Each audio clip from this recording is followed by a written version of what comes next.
লাইলাতুল কদর, এই কদরের রাতটা হচ্ছে এমন রাত যেটা খায়রুম মিন আলফি শাহর, 1000 মাসের চেয়েও সেরা। 1000 মাস লাগাতার ইবাদত করলে যে সওয়াব, কদরের রাতে ইবাদত করলে এর সমান সওয়াব হবে নাকি?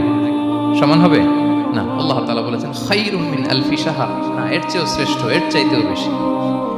1000 মাসে, অর্থাৎ 1000 মাসে হয় 83 বছর 4 মাস।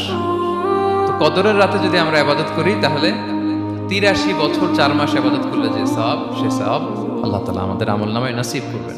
তো আমরা যেন এই কদরের রহমত বরকত থেকে যেন আমরা বঞ্চিত না হই।